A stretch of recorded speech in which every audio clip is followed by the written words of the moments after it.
Pa-share naman mga Lodi. At heto na ang una na si Lodi Juanito Jr. Velazquez, Lodi Kauri Paz, Lodi Rafi Elias, Lodi Lou Peregrine Mucha, Lodi Astaboy, Lodi Kevin Alcantara, Lodi Jam Ram, Lodi Noraid Akanapia ng Kuwait, Lodi John Nas Doctor, Lodi Alfonso, Lodi Mar Chonatan ng Jollibee, Lodi Harold Lopez. Maraming salamat po sa inyong lahat, at kung bago ka pa lang dito, baka naman. Ika-118 kabanata, sa pagpapatuloy. Nagulat si Gal Zariang sa kanyang nasaksihan, dahilan upang siya ay bahagyang mapa-atres habang ang kanyang mga mata ay nanlalaki sa hindi inaasahang pangyayari. Napangiti naman ang ating bida habang dahan-dahan siyang tumingin sa kanya, ang kanyang mga labi ay bahagyang umangat. At sinabi niya sa isip na sa mismong sandaling ito, gusto ko nang aminin kay Gal Sarang na ako ay muling nabuhay sa ibang katawan.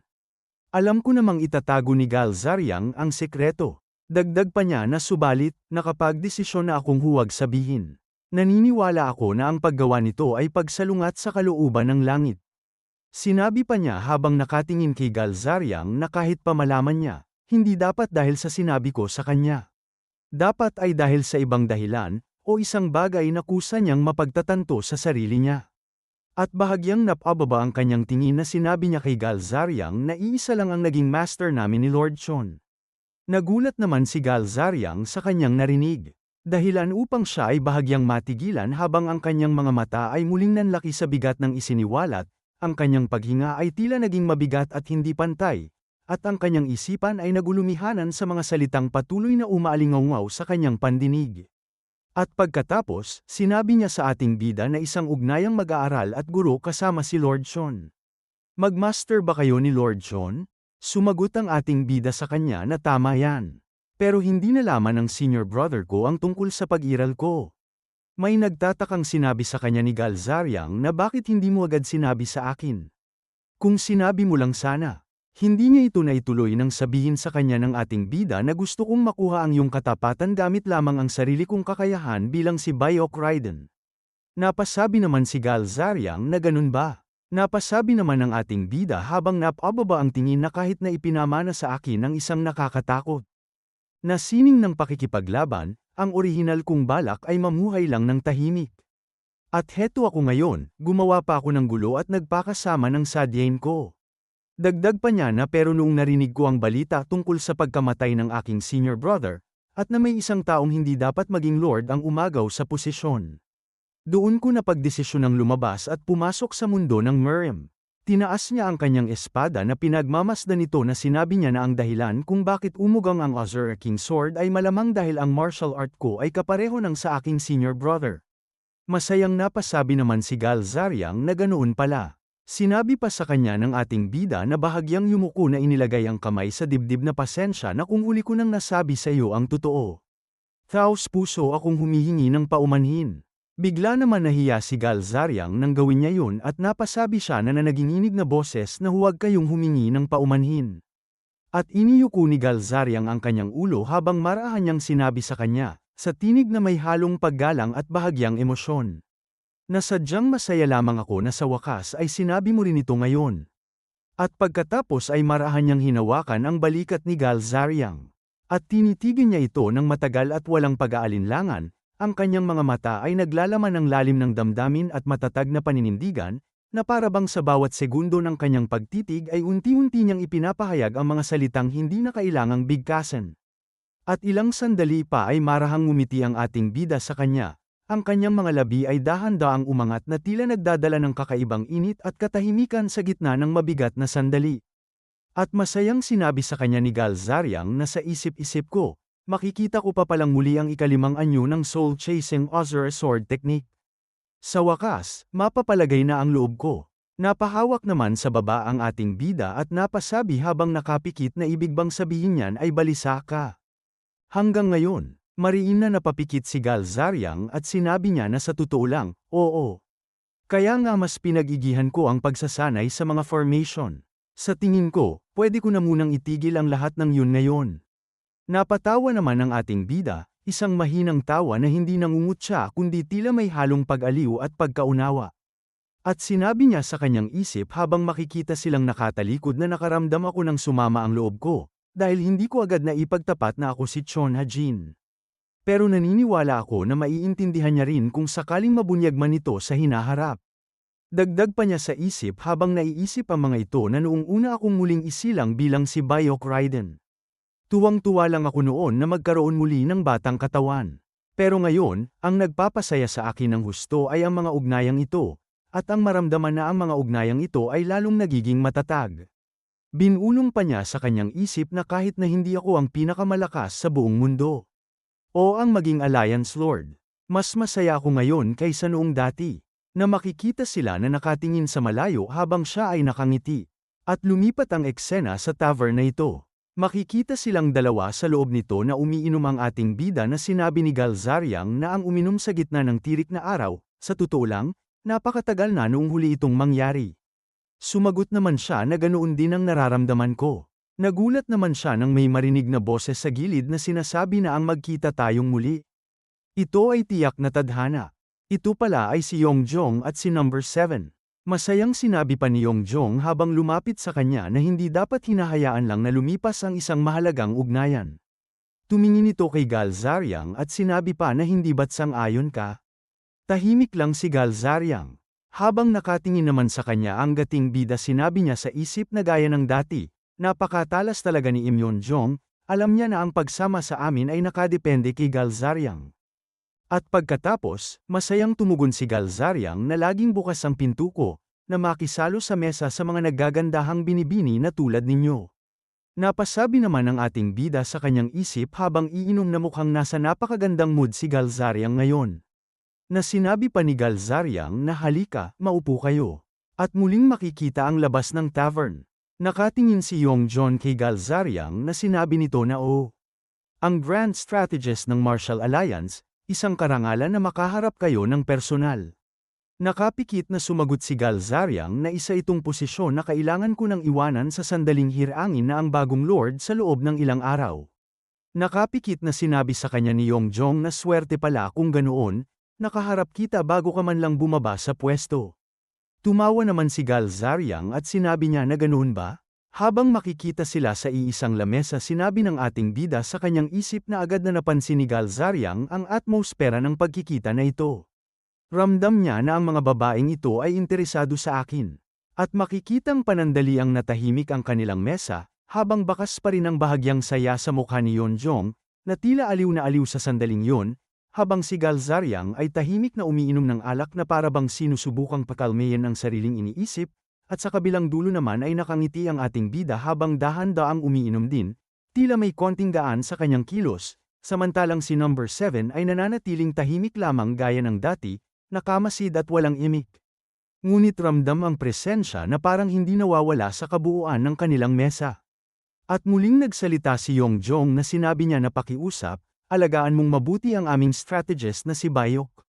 Sumagot naman sa kanya si Galzariang na sinabi mo bang amin?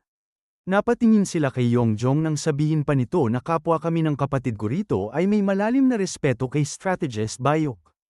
Lalo na ang kapatid ko, gustong-gusto niya siya. Nagulat naman silang dalawa nang marinig yon. Habang nakatingin si Galzariang dito sinasabi pa ni Yongjong na sabi niya, busilak daw ang kalooban niya, hindi tulad ng maraming martial artist sa panahon ngayon.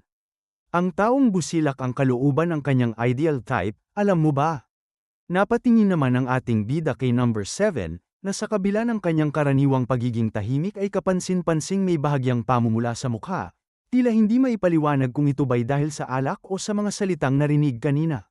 Habang nananatili siyang walang imik at nakatingin lamang sa mesa, napahinga ng malalim ang ating bida, bahagyang napapikit at sa kanyang isipan ay marahang sumagi ang pagdududa habang sinasabi niya sa sarili na kilalang kilala ko ang ugali ni Chilhu. Imposibleng siya ang makapagsabi ng ganoong bagay. Na makikita ito na patuloy lang na tahimik na katingin sa ibaba. At nagsalita naman si Galzariang na kung sa bagay, hindi ko pa pala naririnig ang mga pangalan ninyo. Dagdag pa niya na investigator. Ano ang pangalan mo? Napasabi naman si Yongjong habang napahawak sa kanyang baba, tila nag-iisip na At makikita si number 7 na nananatiling tahimik, bahagyang nakayuko ang ulo na parabang mas pinipiling itago ang kanyang iniisip kaysa sumali sa usapan. At nagulat ito nang may nagsalita na Beck Ryan. Tawagin mo na lang akong Beck Ryan. Tahimik naman si number 7 na tumingin sa kanya, ang kanyang mga mata ay bahagyang umangat mula sa pagkakayuko at dahan-daang tumuon sa ating bida. Habang makikita naman ang mukha ng ating bida na mariin lamang na nakatingin sa unahan. At unti-unting sumagi sa kanyang alaala ang isang tagpong hindi niya malimutan, ang itsura ni Chilwoo habang tahimik na nakatitig sa mga puting lotus sa lawa. Yun siguro ang dahilan kung bakit naisip niya ang pangalang Baek Ryan. Napatingin naman si Gal Zaryang na napasabi na napakagandang pangalan niyan. Tahimik naman ngunit mariing nakatingin sa kanya si number 7. Ang kanyang mga mata ay tila hindi kumikibo habang nakatutok sa ating bida. Napangiti naman ang ating bida na sinabi sa kanyang isip na hindi mo ba nagustuhan? Kung ganoon, pasensya na. Tumingin siya ng tahimik, ang kanyang mga mata ay kalmado ngunit may bahagyang kislap ng hindi maipaliwanag na intensyon, habang marahan niyang itinaas ang tasa ng alak at nanatiling nakangiti. Napatingin naman sa kanya si number 7, ang kanyang mga mata ay bahagyang lumalim ang titig na tila may gustong basahin sa bawat galaw ng ating bida. At ilang sandali pa ay dahan-dahan niyang ibinaling ang kanyang tingin pababa. At dahan-dahan niyang kinuha ang kanyang tasa ng alak at marahang ipinantay ito sa tasa ng ating bida, saka ito bahagyang pinatama na naglabas ng mahinang tunog na tila nagsilbing tahimik na pagtanggap sa hindi binigkas na mensahe. At pagkatapos ay sabay nilang ininom ang alak, ang kanilang mga galaw ay tila nagkasabay na parang may tahimik na pagkakaunawaan sa pagitan nila. At ilang sandali pa, unti-unting nahayag sa kalangitan ang bilog na buwan. Maliwanag at malamig ang liwanag. Habang naglalakad sila pauwi sinabi ni Gal Zaryang na ano ba ang ugnayan mo sa mga binibining yun? Sumagot ang ating bida na wala namang espesyal. Nakapikit na sinabi pa sa kanya ni Gal Zaryang na parang hindi naman ganoon ang nakikita ko. Napatingin naman ang ating bida sa kanya. At pagkatapos ay sinabi niyang nakapikit na sa totoo lang, may babae na akong nakatakdang pakasalan. Tumingin sa kanya si Gal Zaryang at sinabi na alam ko, ang mahalagang anak ng Song Clan. Bagaman nakarinig ako ng mga balita na naputol na ang kasunduan. Napangisi naman ang ating bida na nakapikit na sinabi niya na hindi. Hindi pa ito napuputol. Sinabi naman sa kanya ni Gal Zaryang na ganoon ba. Bahagyang napababa ng tingin si Gal Zaryang at sinabi niya na mahirap talaga ang mga ugnayan ng tao, hindi ba? Napatingin naman ang ating bida na may pagtataka sa kanya. At sinabi niya sa isip habang makikita. Si Gal Zaryang na nagsasalita ba siya base sa sarili niyang nararamdaman? Dagdag pa niya na dahil ang ugnayan niya kay Ban So-jong, ang pinuno ng Chonmang Association, ay tiyak na hindi rin naging madali. Bigla silang napatingin sa unahan ng may mga taong nakasalubong sa kanilang dinadaanan, na agad na nagdulot ng panandali ang paghinto at pag-iingat sa kanilang mga kilos. Tinanong sila ng ating bida sa mahinahon ngunit diretsyo na tinig, at sinabing, sino kayo? Agad namang sumagot ang tila pinuno ng mga ito na sino sa inyo si Gal Zaryang. Agad na sumagot ang ating bida na ako si Gal Zaryang. Nakangisi ang bandidong ito na sinabi sa kanya na nakakatawa. Sinabi naman ng ating bida sa kanyang isip na nakatingin dito na kilala na niya si Gal Zaryang sa simula pa lang pero nagtanong pa rin siya. At pagkatapos sinabi niya dito na dahil alam mo na naman pala, bakit ka pa nagtanong? Ibinuka ang kamay nito na tumugon sa kanya na para subukan ang katapatan mo. Para makita kung ikaw ba yung tipo na handang mamatay sa pwesto niya o hindi. Ang pag-amin na ikaw si Gal Zaryang nang walang pag-aalinlangan ay nangangahulugang napakataas ng katapatan mo. Sinabi naman ng ating bida sa kanya na sa tingin ko, may katuturan nga yun. Nagsalita naman si Gal Zaryang na sila ang Three Beasts ng Yunnan. Mariin na nakatingin siya sa mga ito habang sinasabi sa kanyang isip na ang Three Beasts ng Yunnan. Unang beses ko silang makakaharap, pero nakabalita na ako tungkol sa kanila. At naiisip niya ito na binulong pa sa kanyang sarili na mga high-level expert na may unorthodox na estilo, sila ang sumasalamin sa lakas ng Yunnan. Kilala silang napakahirap kalabanin dahil sa kanilang hindi pamilyar na martial arts at mga armas.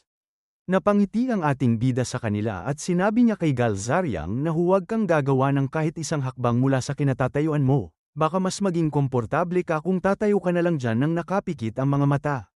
Natumugon siya na naintindihan ko. Sinabi pa sa kanya ni Gal Zaryang na maaari ba akong maupo? Masayang tumugon naman sa kanya si Gal Zaryang na syempre, ayos lang din yun. Makikita ang mukha nitong naiinis na sinabi na ang magpakita ng ganyang kampanteng asal sa harap namin. Nawawala na talaga kayo sa sarili nyo. At dito na po nagtatapos ang ika-118 kabanata.